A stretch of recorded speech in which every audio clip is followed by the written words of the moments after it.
Hello guys, എന്തൊക്കെയാണ് വിഷയം? സുഖമായിരിക്കുന്നുണ്ട്. പുതിയൊരു വീഡിയോ ബ്ലോഗിലേക്ക് ഏവർക്കും സ്വാഗതം. അപ്പൊ ഇന്നത്തെ തമ്പനയിൽ കണ്ട പോലെ തന്നെ അതെ, നമ്മൾ കുറച്ച് നാളുകളായിട്ട് ഈ സ്റ്റഡീസിന്റെ വീഡിയോ മനഃപൂർവ്വം ചെയ്യാതിരിക്കുന്നതാണ്. പിന്നെ ഇപ്പോൾ നമ്മൾ ചെയ്തില്ലെങ്കിൽ കൂടി ഒരുപാട് ആൾക്കാർ ഈ വരുന്ന സെപ്റ്റംബർ ഇൻടേക്കിലേക്ക് പല ഏജൻസി ത്രൂ അഡ്മിഷൻ എടുത്തിട്ടുണ്ട്. അതുമാത്രമല്ല, ഇവർ അഡ്മിഷൻ എടുത്ത ശേഷം നമ്മൾ അപ്രോച്ച് ചെയ്യുന്നുണ്ട്. ഇത് ഇനി എന്താണ് ഈ സെപ്റ്റംബർ ഇൻടേക്കിനെ കുറിച്ച് എന്താണ് അഭിപ്രായം, പോസ്റ്റ് സ്റ്റഡി വർക്ക് വിസ ഉണ്ടാവുമോ എന്നുള്ള കുറെ ചോദ്യങ്ങളുണ്ട്. അപ്പോൾ ഇവരുടെ പല സംശയങ്ങളും ഇവിടുത്തെ സാഹചര്യങ്ങളും ഇവർക്ക് എല്ലാവർക്കും അറിയണം. ഒരു സമയത്ത് നമ്മുടെ ഒരു ചാനലായിരുന്നു ഏറ്റവും കൂടുതൽ സ്റ്റഡീസിന്റെ വീഡിയോ നിങ്ങൾ മുന്നോട്ട് എത്തിച്ചുകൊണ്ടിരുന്നത്, നിങ്ങൾക്ക് പ്രോപ്പർ ആയിട്ടുള്ള ഒരു ഗൈഡൻസ് തന്നുകൊണ്ടിരുന്നത്. അതിപ്പോൾ UK ആയാലും യൂറോപ്പ് ആയാലും മറ്റു രാജ്യങ്ങളാണെങ്കിലും നമ്മുടെ ഒരു വീഡിയോസ് പലർക്കും അതൊരു നല്ലൊരു ഓപ്ഷൻ ആയിരുന്നു.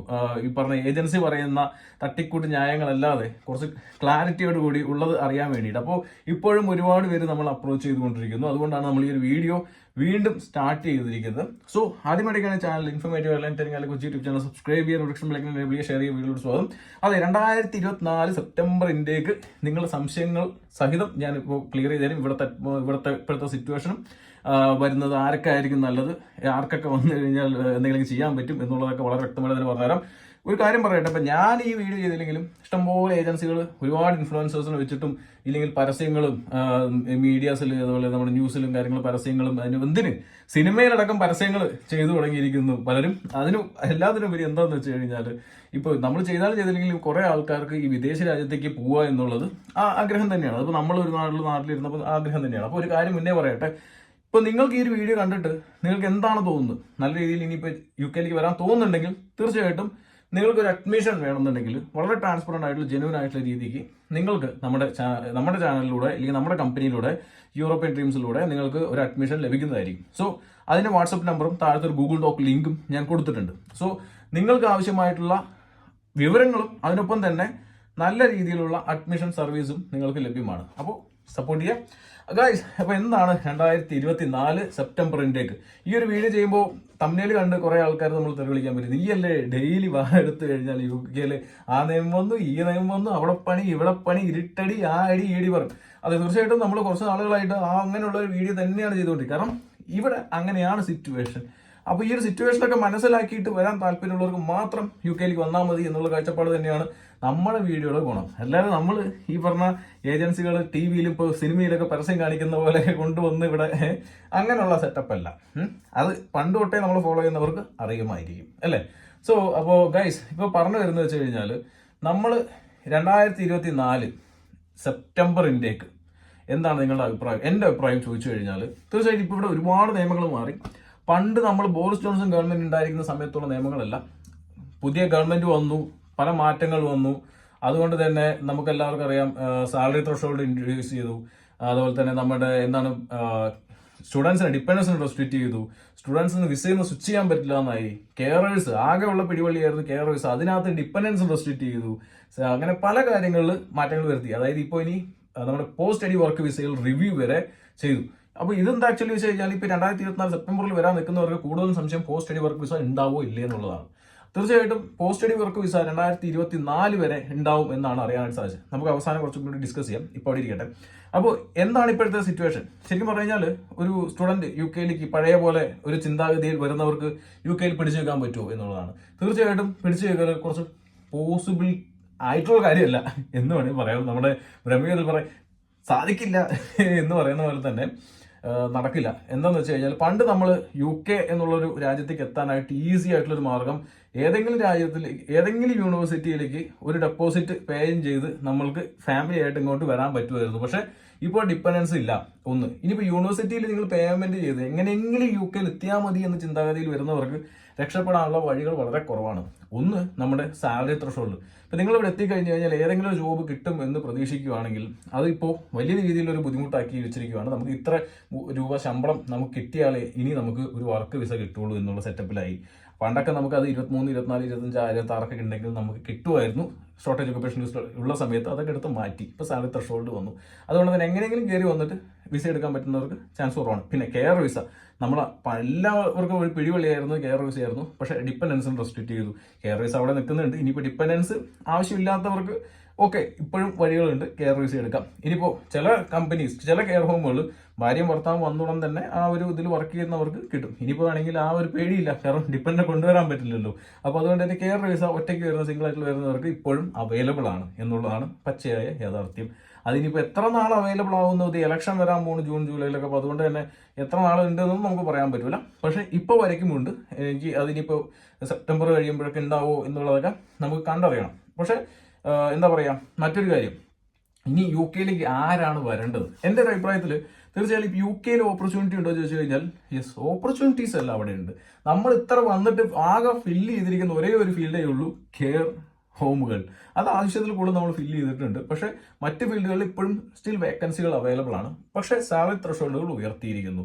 അതിനകത്ത് ISL എന്നുള്ളൊരു ലിസ്റ്റ് ഉണ്ട്, ഇമിഗ്രേഷൻ സാലറി ലിസ്റ്റ്. അപ്പോൾ ഇനി വരുന്ന സ്റ്റുഡൻസ്, ഇപ്പോൾ അതിനകത്ത് കുറേ ലാബ് ടെക്നീഷ്യൻസും കുറേ ജോബുകൾ, അഗ്രികൾച്ചർ അങ്ങനെയുള്ള മേഖല, അങ്ങനെയുള്ള കോഴ്സുകൾ എടുത്തിട്ട് വരുന്നവർക്ക് ഇവിടെ എംപ്ലോയർ സ്പോൺസർ ചെയ്യാനുള്ള ചാൻസ് വളരെ കൂടുതലാണ്.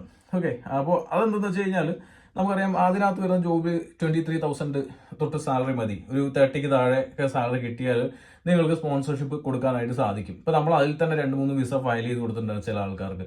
സോ അങ്ങനെ ഒരു പോസിബിലിറ്റീസ് ഉണ്ട്. ഇനിയിപ്പോൾ അതല്ല, ഇനിയിപ്പോൾ പണ്ടത്തെ പോലെ എഞ്ചിനീയറിംഗ്, അതുപോലെ തന്നെ നമ്മുടെ IT, പിന്നെ ഹെൽത്ത് കെയർ, അതുപോലെ സോഷ്യൽ വർക്ക്, അതുപോലെ ഡിജിറ്റൽ മീഡിയ മാർക്കറ്റിംഗ് തൊട്ട് എന്താ പറയുക, നമ്മുടെ മാനേജ്മെന്റ് കോഴ്സുകൾ, അങ്ങനെയുള്ള കുറേ കോഴ്സ് എടുത്തിട്ട് വരുന്നവർക്ക് എന്താണ് ഗതി? അതെ, അവിടെ സാലറി ത്രഷോൾഡ് എന്നുള്ളൊരു ഭീമൻ അവിടെ നിൽക്കുന്നുണ്ട്.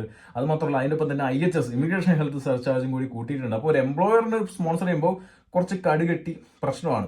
ഒരു എക്സാമ്പിൾ ഞാൻ പറയുവാണെങ്കിൽ, നിങ്ങളൊരു കോഴ്സ് എന്തെങ്കിലുമൊക്കെ കാണിച്ച് യു കെയിലേക്ക് എത്തിപ്പെടാമെന്ന് ചിന്തിക്കുന്നവർക്ക് ഇവിടെ ജോലി കിട്ടാനുള്ള സാധ്യത വളരെ കുറയും. നിങ്ങൾക്ക് ഒരു എക്സ്പീരിയൻസ് ഉള്ള ഒരാൾ കയറി വരുവാണെന്ന് വിചാരിക്കുക, നാട്ടിലും ഗൾഫിലും എവിടെയെങ്കിലൊക്കെ കുറച്ച് എക്സ്പീരിയൻസ് ഉണ്ട്, 5-10 വർഷം എക്സ്പീരിയൻസ് ഉണ്ട്. നിങ്ങളൊരു ITക്കോ എഞ്ചിനീയറിങ്ങിനോ ഇല്ലെങ്കിൽ ഹെൽത്ത് കെയർ ജോബിനൊക്കെ ഒരു കോഴ്സൊക്കെ എടുത്ത് യു കെയിലേക്ക് വരുവാണെങ്കിൽ പോസിബിലിറ്റീസ് ഉണ്ട് നിങ്ങളൊരു എംപ്ലോയർ ഹയർ ചെയ്യാൻ. കാരണം അവർക്ക് ഒരു എംപ്ലോയർ നോക്കുമ്പോൾ ഒരു ഫ്രഷറിനെ എടുത്തു കഴിഞ്ഞാൽ ഒരു ഗുണവുമില്ല.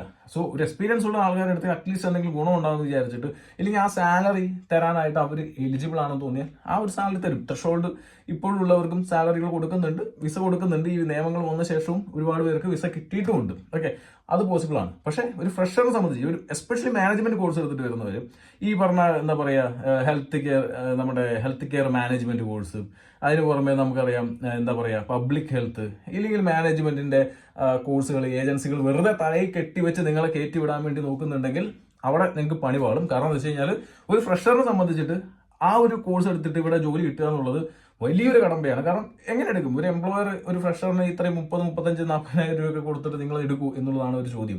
ഇനിയിപ്പോൾ അതൊരു എക്സ്പീരിയൻസ് ഉള്ള ഒരാളാവട്ടെ, ഇപ്പോൾ HR-ലൊക്കെ ഒരു 10-15 വർഷം എക്സ്പീരിയൻസ് ഉണ്ട്, ഒരു കോഴ്സ് എടുത്തിട്ട് വന്നിട്ടുള്ള വ്യക്തിയാണെന്നുണ്ടെങ്കിൽ യെസ്, പോസിബിലിറ്റീസ് ഉണ്ട്. അങ്ങനെ വന്നിട്ട് കിട്ടിയവരുണ്ട്, നമ്മൾ തന്നെ ഇന്റർവ്യൂ ചെയ്തിട്ടുണ്ട്, നമ്മുടെ ചാനലിൽ കിടക്കുന്നുണ്ട് അല്ലേ. അപ്പോൾ അവർക്കൊരു ജോലി 40-45 കൊടുത്തിട്ടൊക്കെ എടുക്കുന്നവരുണ്ട്.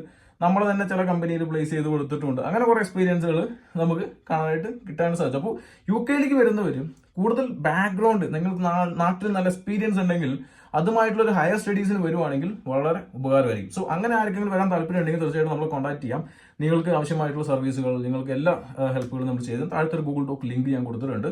നിങ്ങൾക്ക് അത് വളരെ ഉപകാരപ്പെടും. ഓക്കെ, നിങ്ങൾക്ക് നമ്മളുമായിട്ട് നേരിട്ട് കണ്ട് സംസാരിക്കാനും ഇല്ലെങ്കിൽ മറ്റുള്ള കാര്യങ്ങൾ അറിയാനും ഒരു അഡ്മിഷൻ എടുക്കാനും സാധിക്കും. ഇനി മറ്റൊരു കേസ് എന്ന് വെച്ച് കഴിഞ്ഞാൽ ഗ്രാജുവേറ്റ് റൂട്ട് വിസ. ഇനിയിപ്പോൾ എന്തെങ്കിലും ചെയ്ത് യു കെയിലേക്ക് വരാൻ താല്പര്യമുള്ളവർക്ക്, നാട്ടിൽ നിന്നൊന്നും അല്പം മാറിയിരിക്കണം എന്ന് ചിന്തിക്കുന്നവർക്ക്, ഇല്ലെങ്കിൽ പഠിക്കാൻ മാത്രമാണ് എൻ്റെ ലക്ഷ്യം എന്ന് ചിന്തിക്കുന്നവർക്കും വരാം. അങ്ങനെയുള്ളവർക്കും അഡ്മിഷൻ എടുക്കാനായിട്ട് നമ്മൾ കോൺടാക്ട് ചെയ്യാം. എന്താണ് അവർക്കുള്ള ഒരേ ഒരു വഴി എന്ന് വെച്ച് കഴിഞ്ഞാൽ പോസ്റ്റ് സ്റ്റഡി വർക്ക് വിസ. അതിൻ്റെ ഒരു കാര്യം നമുക്കറിയാം, മെയ് 14 അതിൻ്റെ ഒരു റിവ്യൂ വരാനായിട്ട് പോകുന്നത്. ഈ റിവ്യൂക്കകത്ത് കുറേ കാര്യങ്ങൾ നോക്കുന്നുണ്ട്.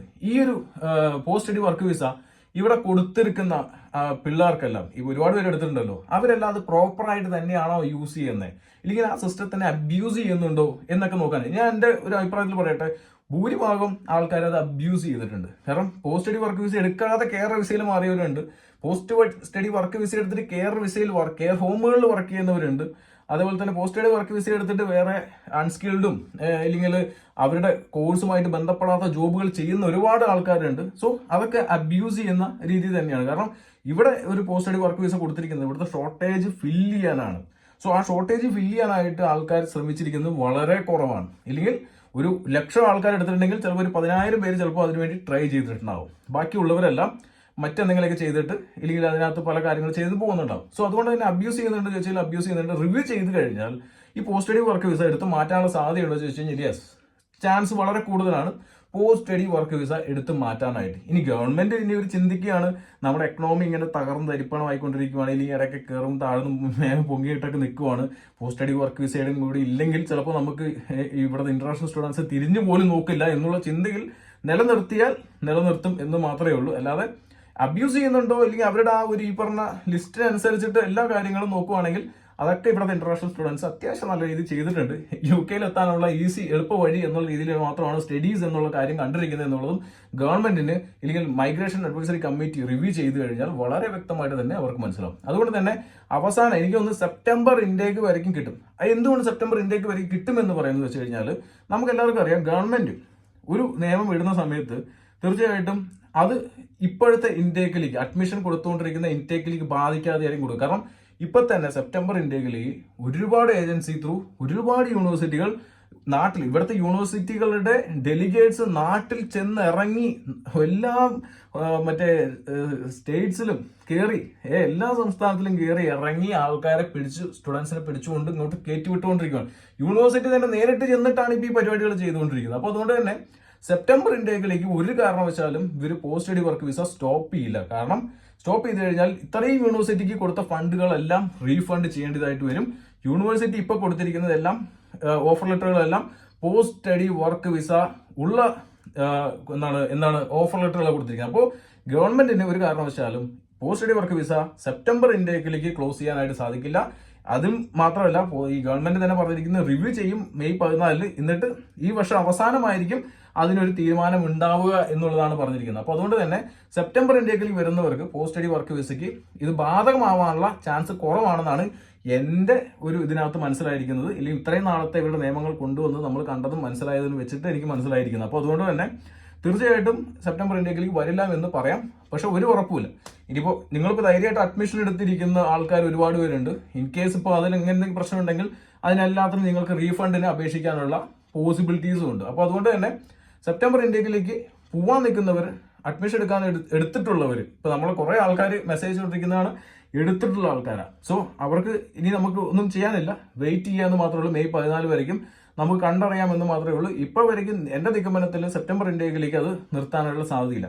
ഇനിയിപ്പോൾ ഞാൻ പറഞ്ഞിരിക്കുന്നത് എന്തെങ്കിലും എങ്ങനെയെങ്കിലും UK എത്തി ഒരു ചെറിയൊരു വ്യത്യാസം ഇല്ലെങ്കിൽ എങ്ങനെയെങ്കിലും UK എത്തിയിട്ട് നാട്ടിൽ നിന്നൊരു അടുപ്പം മാറിയിരിക്കണം എന്ന് ആഗ്രഹിക്കുന്നവരോ പഠിക്കാൻ താല്പര്യമുള്ളവരോ ഇല്ലെങ്കിൽ പഠിച്ചിട്ട് തിരിച്ചു പോകണം താല്പര്യമുള്ള എല്ലാവർക്കും പോസ്റ്റ് സ്റ്റഡി വർക്ക് വിസ നിങ്ങൾക്ക് യൂസ് ചെയ്യാം. 2 years നിങ്ങൾ ഇവിടെ ഇടുന്ന, അതായത് ഫീസ് അടച്ചിട്ടാണല്ലോ വരുന്നത്, ആ അടച്ചിട്ട് വരുന്ന പൈസ 2 yearsനകത്ത് നിങ്ങൾക്ക് എടുക്കാൻ പറ്റും. അതായത് പഠിച്ചുകൊണ്ടിരിക്കുമ്പോൾ നിങ്ങൾക്ക് ഇതൊന്നും 20 hours മേലെ ഒന്നും വർക്ക് ചെയ്യാൻ പോസിബിൾ അല്ല. പക്ഷേ 2 years നിങ്ങൾ അത് വർക്ക് ചെയ്തിട്ട് തിരിച്ചെടുക്കാൻ പറ്റും. അതിനുശേഷം നാട്ടിലോ ഇല്ലെങ്കിൽ ഏതെങ്കിലും രാജ്യത്തോ പോകാൻ പറ്റും. എങ്ങനെയെങ്കിലും UK എത്തിയിട്ട് എന്തെങ്കിലും കാണിക്കണമെന്ന് അറിയുന്ന ആൾക്കാർക്കും ഇല്ലെങ്കിൽ പഠിക്കാൻ വേണ്ടി മാത്രം വരുന്നവർക്കും post study work visa available ആയിരിക്കും. അത് മാത്രമേ ഉള്ളൂ നിങ്ങൾക്ക് പറയാനായിട്ടുള്ളൂ. സോ അങ്ങനെയുള്ളവർക്കും UK വരാം. അതിനൊരു അഡ്മിഷൻ എന്താണ് കാര്യങ്ങൾ വെച്ച് കഴിഞ്ഞാൽ നിങ്ങൾക്ക് എന്നെ കോൺടാക്ട് ചെയ്യാനായിട്ട് സാധിക്കും. അപ്പോൾ 2024 സെപ്റ്റംബർ ഇൻടേക്കിൽ UK വരുന്നവർ എല്ലാവരും ഒരു കാര്യം ശ്രദ്ധിക്കേണ്ടത് വെച്ച് കഴിഞ്ഞാൽ UK സെറ്റിൽ ആവാൻ ആഗ്രഹമുള്ളവർ, നാട്ടിൽ എപ്പോഴും എക്സ്പീരിയൻസും കാര്യങ്ങളും ഉള്ളവരായിരിക്കണം ഈ പറഞ്ഞ കോഴ്സുകൾ MBA അല്ലെങ്കിൽ അങ്ങനെയുള്ള മാനേജ്മെന്റ് കോഴ്സുകൾ എടുത്തിട്ട് വരേണ്ടത്. ഇനിയിപ്പോൾ പുതിയ IT കാര്യങ്ങൾ അങ്ങനെയുള്ള പുതിയ എഞ്ചിനീയറിംഗ് കോഴ്സുകളൊക്കെ എടുത്തിട്ട് വരുന്നവരും തീർച്ചയായിട്ടും നല്ലോണം ഹാർഡ് വർക്ക് ചെയ്യേണ്ടതായിട്ട് വരും. ഇവിടെയുള്ള പോസ്റ്റ് സ്റ്റഡി വർക്ക് വിസയ്ക്കകത്ത് നിങ്ങൾ ഏതെങ്കിലും കമ്പനികളിൽ എക്സ്പീരിയൻസ് ഉണ്ടായാൽ മാത്രമായിരിക്കും ആ ഒരു അവസാനത്ത് ജോലി കിട്ടാനുള്ള സാധ്യത ഇവിടെ കാണുന്നുള്ളൂ. ഓക്കെ, ഈ ഒരു കാര്യങ്ങളൊക്കെ മനസ്സിൽ വയ്ക്കുക. ഉള്ള പോലെ തന്നെ പറയും. അപ്പോൾ ഇഷ്ടപ്പെട്ട സപ്പോർട്ട് ചെയ്യുക, സബ്സ്ക്രൈബ് ചെയ്യുക.